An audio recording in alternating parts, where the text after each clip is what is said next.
I'm a freshman at college at Rutgers University. So I'm doing this a final project for my class called Knowledge and Power Issues in Women Leadership. So I want to like interview you and ask some question about like issue that like women in computer science. So to ask you some question to help me write this paper. That sounds great. I'd be happy to do that. Thank you. And so, do we just want to like start off from the first question? Sure. So, I want to ask like, where were you born and where do you grow up? So I was born in Chicago, Illinois. Hmm. That's where most of my family is. And then we slowly moved north. We moved to Madison, Wisconsin for my middle school years. And then in high school, I was in Minneapolis, Minnesota, where I live today. Awesome. So, I saw that you have a MBA from University of Michigan. Then I'm wondering like, what bachelor's degree do you hold? Yeah, so I went to the University of Wisconsin-Madison, Hmm. and I got an undergraduate bachelor's degree in it's a BBA from the University of Wisconsin in the business school in what was called back then MIS, Management Information Systems, Hmm. IT for business. So,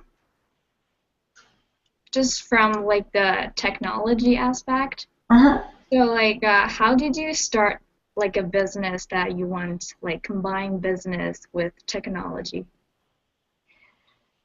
So what I did was I took my first job was a computer programmer job Mm-hmm. in a large company. It was in Ford Motor Company. And what ended up happening was I did a lot of coding, but the benefits of having a business degree right away allowed me to understand um, the company aspects or the area that I supported was manufacturing. Part of manufacturing was a back ordering system. Mm-hmm. And so my knowledge of business was helpful in talking to the users of the systems that I maintained. Okay, so just from like bring back to the topic that women in computer science. So what do you think that causes the gender gap in the field of technology? So I think a couple of things. I think one reason for the gender gap in technology, probably the biggest one, is that um, technology until recently wasn't taught young enough. Mm-hmm. And I think actually still isn't taught young enough. I think that we should be really teaching about computers and technology in elementary school. Mm-hmm. Um, and what happens now is by the time that young girls get to middle school and high school, they see that boys like girls that maybe aren't as smart as them or smarter than them. And so I think a lot of young women veer away from doing the technology things that make them look smart, like math and science and robotics. Mm-hmm. And then I think it gets even harder in college, where right now it's a smaller amount of women that are in the classes, and so they they think maybe they shouldn't be there. When in fact, I think they add amazing aspects to all the areas of STEM. So do you think this is like a society issue, like women has less opportunity, or it's like women's own issue that we know that at kindergarten, like girls and boys, they're like equally, say, good at math. But like when time goes on and there's like, you notice that there's like more boys and like excel in math and less girls. So like when do you think the time point that this like start?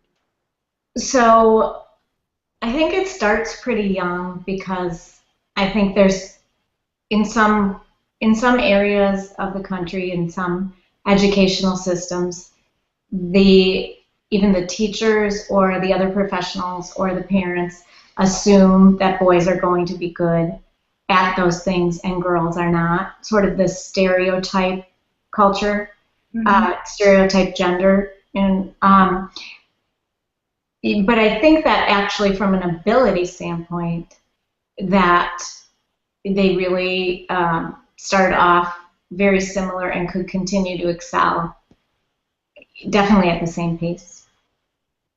Yeah, okay.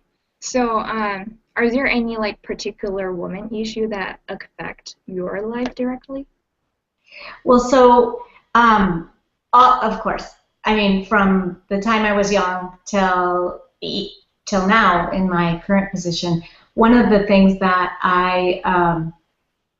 one of the things that I had that a lot of young women may not is I had an incredible role model in my mother.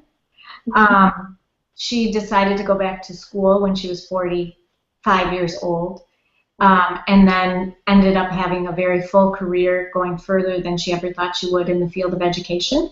Mhm. Um, and so I had that example as I was growing up. Even before she went back to do that, when I was a kid, she always taught part time. She was a teacher. And she also, my mom and dad both encouraged all three of us, and I had two brothers, to be to get a degree. We all knew we were going to college, and we all knew that we needed to get a degree that nobody could take away from us, and that would allow us to be financially independent. And I think that's what kept me going. In high school, I think I didn't realize some of the things that most girls might think. Yeah. I was just very independent, and I enjoyed school, and so I didn't try to be less smart in front of boys. And I was very dedicated to school, and so I didn't even realize it till I was in college. And then in college, I think for me, maybe it's because I had two brothers, but I felt very comfortable being around guys and basically kind of showing that I could do just as well as them. And that always was a challenge to me. And that continued through my career. When I worked at Ford Motor Company, I was a programmer, and the best compliment my boss, who was quite older, Mhm. towards retirement already, his name was Elmer, and the best compliment he ever gave me was to call me George Jr., because he was very proud of George, who was a senior programmer above me and taught me things. And when George moved on, I took his position. So that was super cool to me.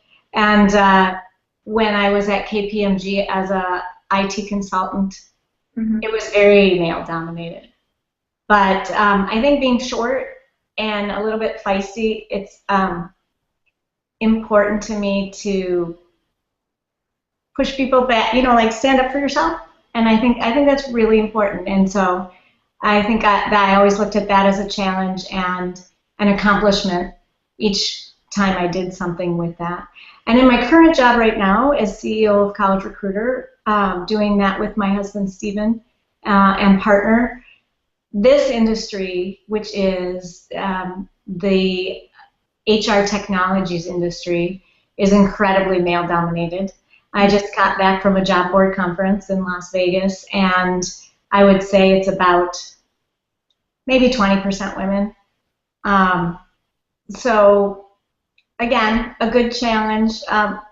Sometimes, I think it's really, sometimes it just doesn't matter what gender you are at all. It's just who knows what about what part of the business, and we share our knowledge about the industry, and I don't really care if it's a guy or a woman. Works the same both ways. So, Yeah. So, how do you feel like working in a male-dominated environment? so like I said, most of the time I really like it. Sometimes I get a little frustrated by it. I think that it's important so for instance, some of the ways that I try to help influence it. I've been on the board of this job board conference. It's called the International Association of Employment Websites, um, and is soon to be called Talent Acquisition or Technology Websites, so TA Tech. They changed the name of it. Um, but that organization, I'm on the board of governors for that, and I decided to put my name in the ring for that because I thought that we could use some female influences in this highly male-dominated environment. And I think Mm-hmm. what I've found is that a lot of the men um, truly respect your opinions because they are a little bit different than what many of them are saying. And it's great to all agree on stuff, but it's nice to throw different sort of challenges at each other. And so I think they find that helpful too. That's cool. So, do you bring like the same impact to your children? Like your mother is like your role model. So, do your children like learn something from you as well? I hope so. I think so. For the early years of their life, I was home with them. After my second child was born, I stayed home with them for a while as mostly a stay-at-home mom and helped my husband, Stephen, in the business. But I got to do all the really fun stuff with my MBA. I got to do like the help him with the major decisions. Should we have a new product? What should we, price it at? All those fun things. And then I didn't really have to do any of the work. So that was kind of fun to be like the free consultant. Um, and so my kids always saw me a little bit in the business. Then I think in elementary school, I spent a lot of time being a volunteer. And they saw that, volunteering in things for them, but also volunteering outside of the school for older people or food shelf or whatever. And as they got older, we did those things with them. Quite interestingly, when I started working full-time in the business about 5 years ago, since then, my kids have made comments where I know that they think it's pretty cool that I now run the business with Stephen.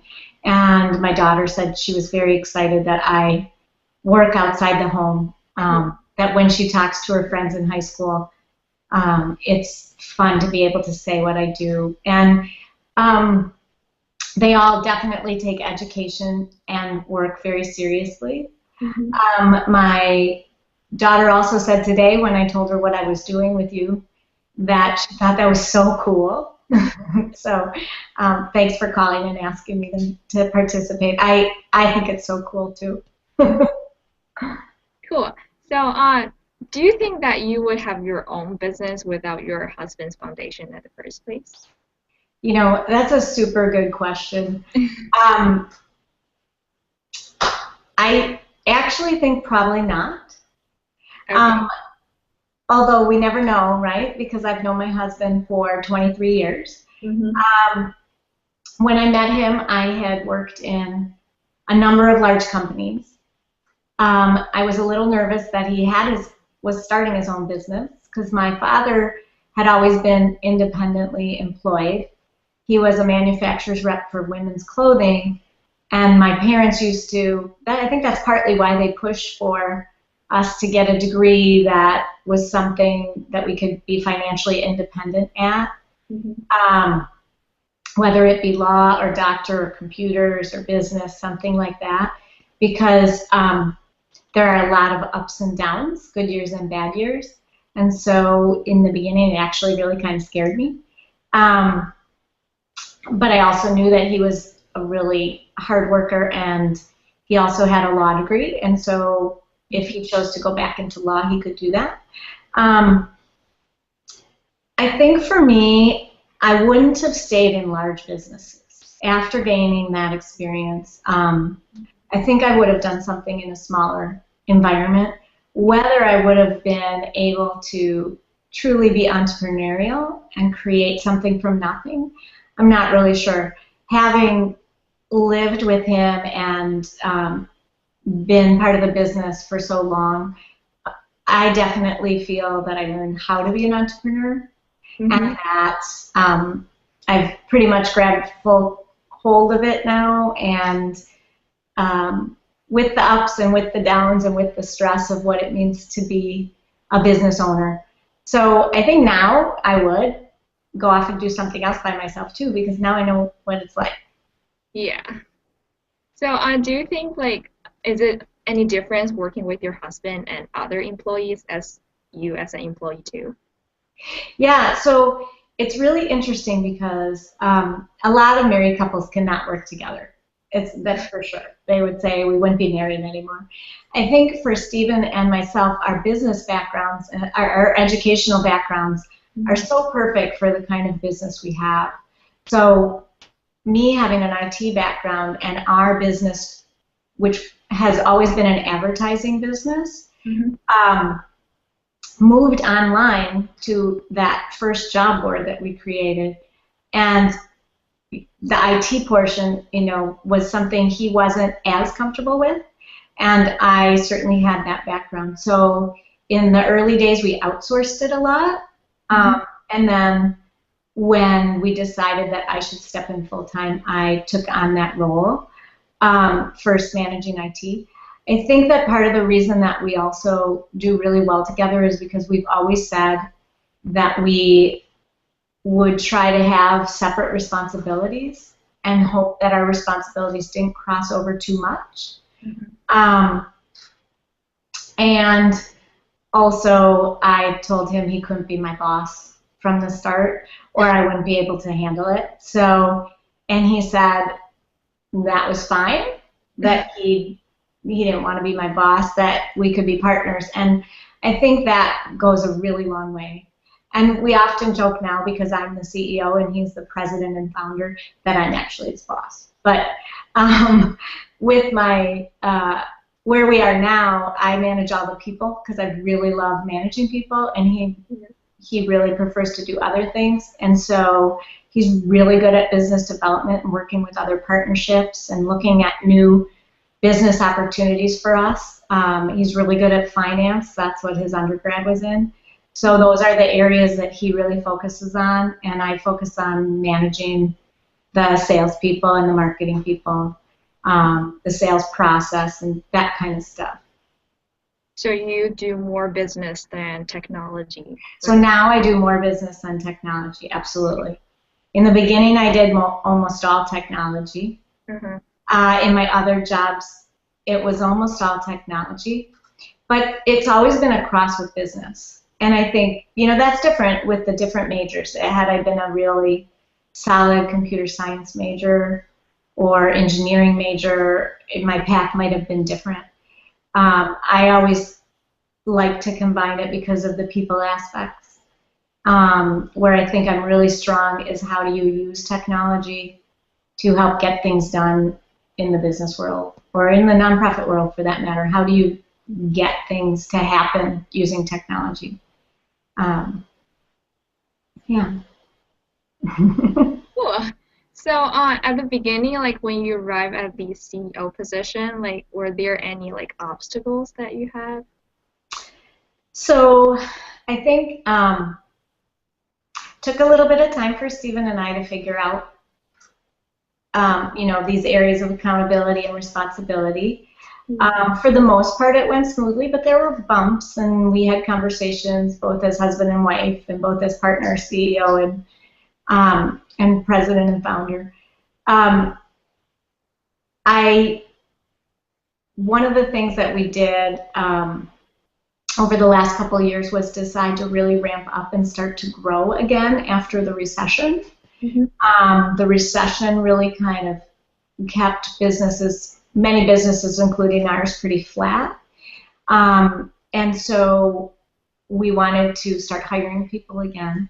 Mm-hmm. So that was a big challenge for me, to start hiring people that I had never hired before. So I had hired people in IT Yeah. before, web developers, and earlier on, mainframe developers and things like that. But I had never tried to hire salespeople. Mm-hmm. And just as an example, salespeople are very different than technologists. Yeah. And so that was a big challenge for me. And um, I wasn't real successful in the beginning. I made a lot of mistakes. So there wasn't a great fit for some of the salespeople. But I've learned how to do that better. And I've used some consultants to help us do that better. And I think we have great salespeople now, and I hope that we can add a few more. That's great. So, right now I want to move on to like leadership. Okay. How do you define leadership? Like, do you think it's like a role model for others, or like what kind of like quality does leadership hold? So I think leaders, I think people who are true leaders, they inspire other people, they motivate other people Mm-hmm. for the purpose for their for what they believe in. Um, and I think that they are role models. Yeah. And a good leader is going to jump in first, um, not ask people to do things that they wouldn't do, Mm-hmm. um, and really, hopefully, continue to energize and motivate um, the people that want to follow them. So, can leadership be in your like private life as well as public life too? Yeah, so I think, the one thing about leaders is you can be a CEO and not be a leader.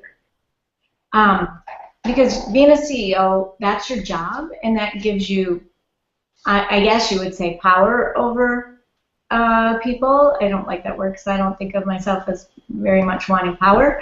But so when you ask them to do something, they do it because you're their boss. Yeah. But leaders inspire people to do things um, basically because those people want to do it because the leader has made them has given them their own motivation to do and be inspired to whatever cause they're trying to motivate. So I think in private life that's true. That's true too. Um, when you when you feel passionate about something and you really care, just by being yourself and showing how passionate you are about it and rallying people to see if they are as passionate as you and want to have something happen too. Sometimes getting people involved in something in your private life, getting people involved in something and them seeing Mm-hmm. what a difference it makes is really uh, a great way to lead, and it feels good to see other people be inspired by you. So, do you consider yourself as a leader? Yeah, so I do consider myself a leader. One of the things that showed me it when I wasn't even really thinking about it, this is a really good example, I think, of what I'm trying to say. It's Mm-hmm. kind of vague when you put it in that squishy way. When I was volunteering in my children's school, one of the things I had said I would be was a room parent.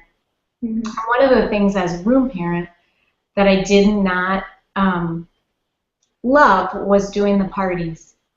I live in an area of the country in a suburb where the kids in our public school, they get plenty of parties, they get plenty of things, material things. And so one of the things that we always did with these parties was try to have some kind of community service event. Mm-hmm. And so that's where I decided to focus because I didn't really like all the parties.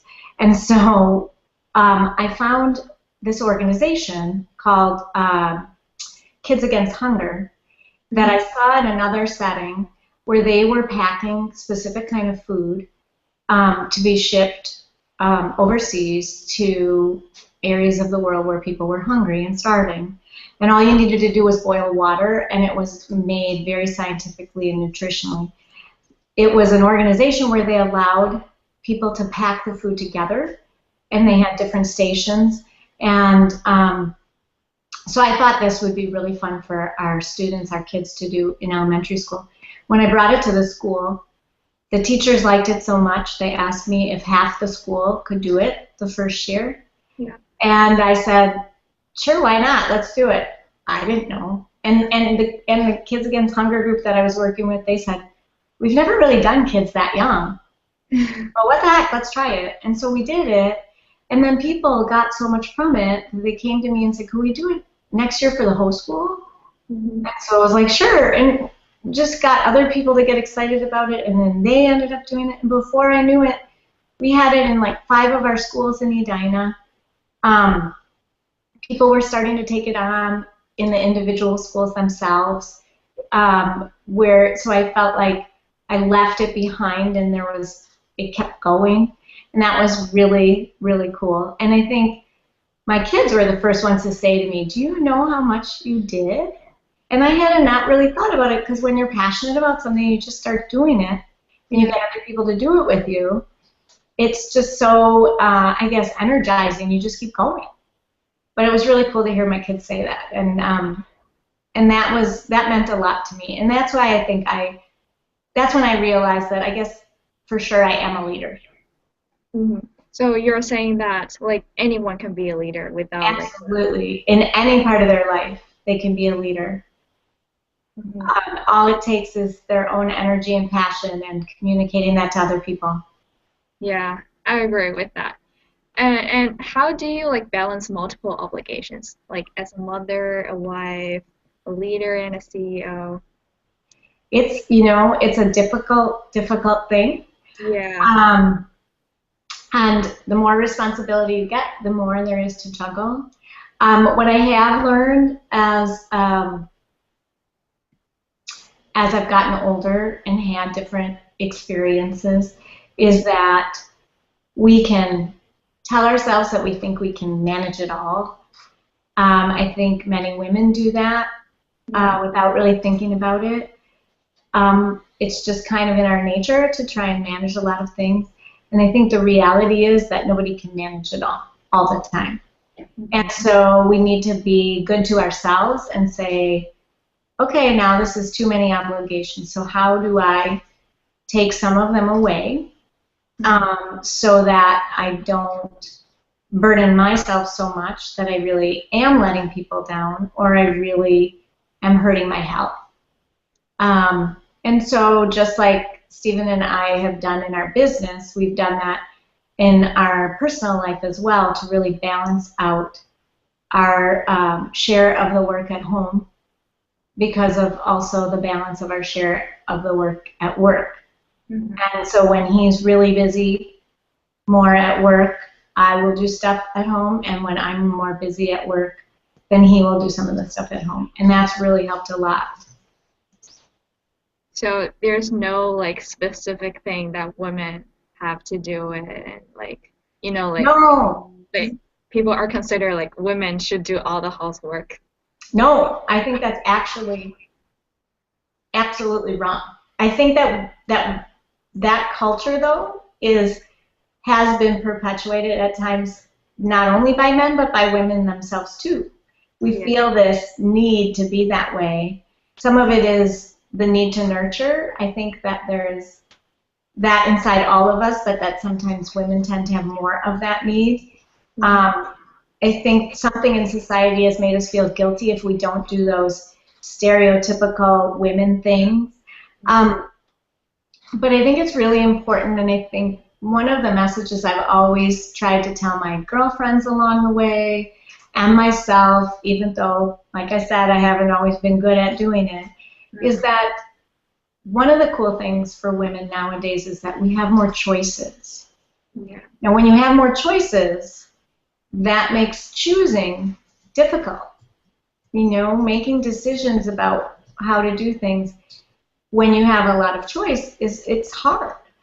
Uh, Mhm. but because we are blessed with having lots of choices, we can work together with, whether you're married and it's with a partner, that you say, how can we make all this work together for ourselves and our family if we choose to have children?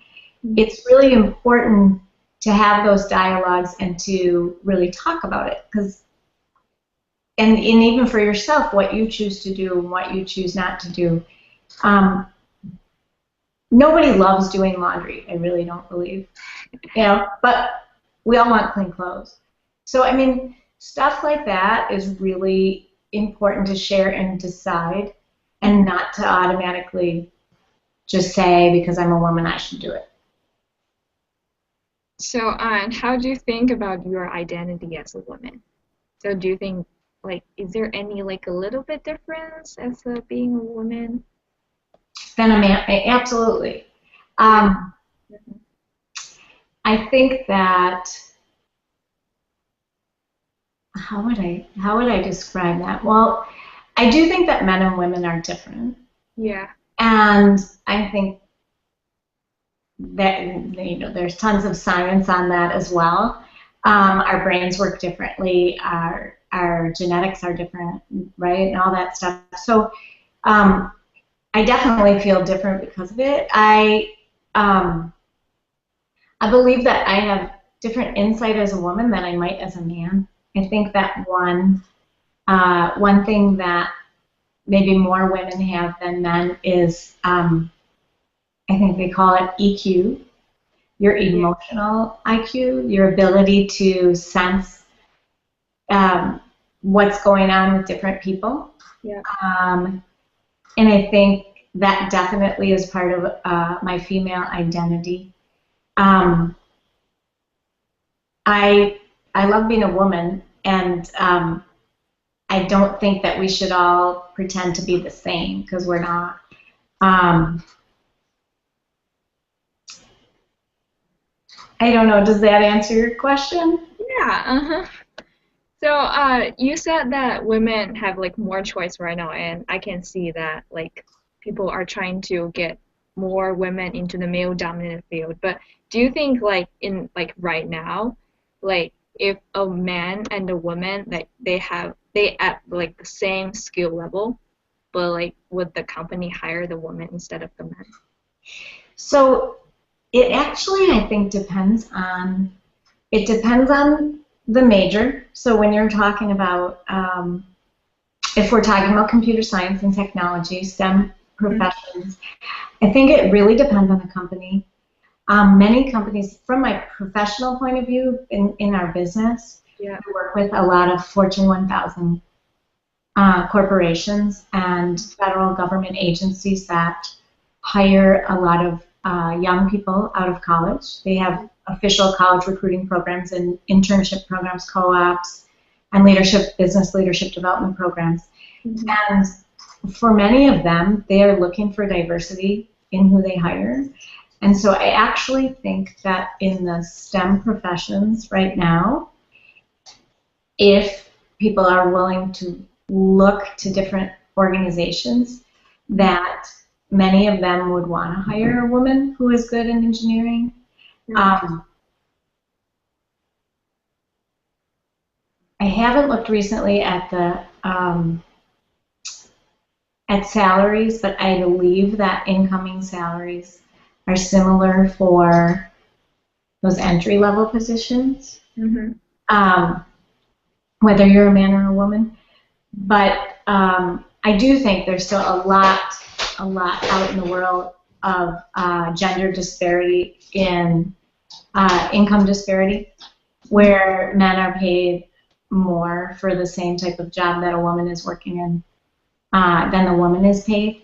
One of the things that I've worked hard on with my friends, and that I think um, is not always companies wouldn't always like to hear this, large companies, but the best thing for a person to do if they see they're not excelling internally Mhm. is to move externally. You usually get much bigger salary bump. And we're talking, more experienced positions along the way. Um, and so some of my friends have done that because they got frustrated where they were not getting compensated the same as the men in their environment, Mhm. and also just not getting raises in the way that they thought they should as they got promotions. So yeah, I think that's still a big problem in our society. And how do you think like we can try to solve this problem? Well, I do think um, that some of it um, is going to be women standing up for themselves, Mhm. and trying to insist on equal pay. Some of that's going to be through public policy, continued public policy around those issues, and some of it's going to be um, being strong in your own battles, taking jobs that you think, being as well. One of the things that we're trying to do within our company is provide college students, for example. We have what's called a salary calculator on our site for job seekers, and what it does is it looks at, you can put in like what school you're coming from, what degree you're getting, what your grade point is, and then it will tell you, and then you tell them where you want to go, and then it will tell you what the benefit would be, what the salary would be for the average salary for that particular job. And I think by using things like that and making informed decisions, the women can pick jobs where they feel they're being paid fairly to start. Yeah. So watching out for yourself. And I think every person should do that, man or woman. And be informed, watch out for yourself, make those choices, and then stand up for yourself if you don't think that you're being treated fairly.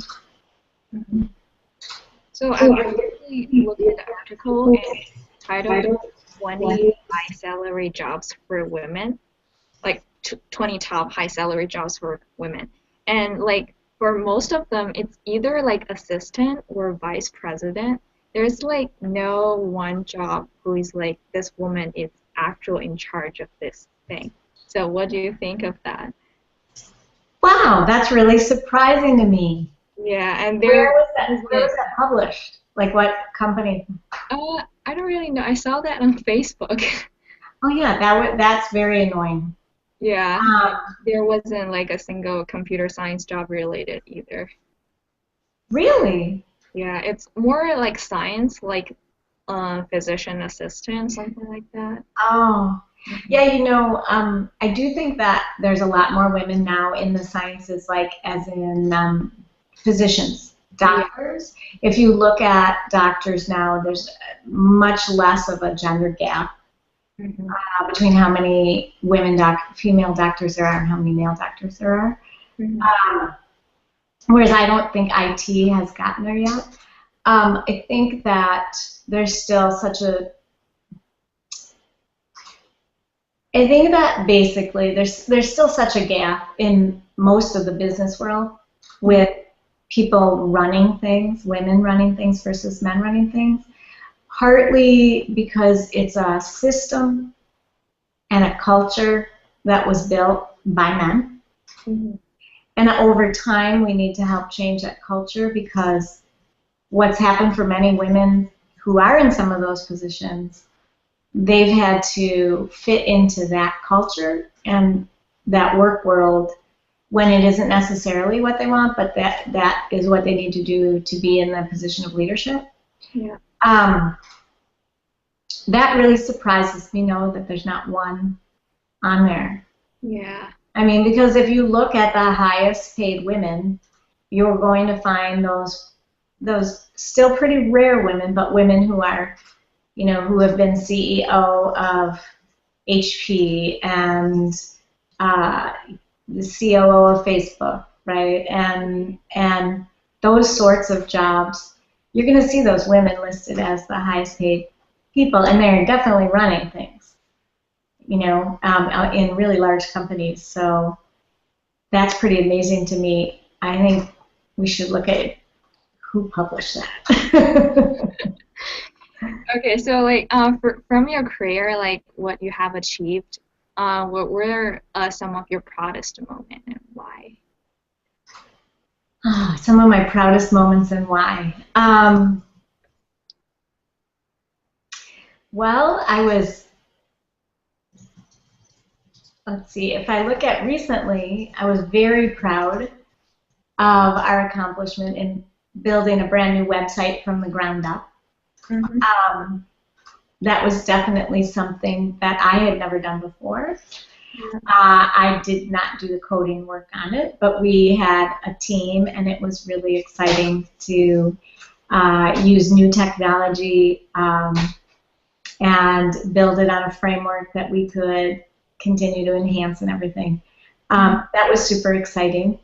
Um, some of my biggest accomplishments, I think actually one would be just jumping back into the business after years of not really being in it Yeah. or in the workplace, and starting out by managing the IT, which had changed dramatically Yeah, indeed. in the 10 years or so that I had been out of it. Um, and I certainly didn't know any of the internet uh, programming language, infrastructure, any of that. So I really needed to learn it, but I didn't need to learn doing all of it. But still, that was a really big accomplishment because it was a really big ramp up that had to take place. Um, and then when I was younger, I think it was, I'd say one of the biggest accomplishments that I am proud of is the ability to um, enter new situations and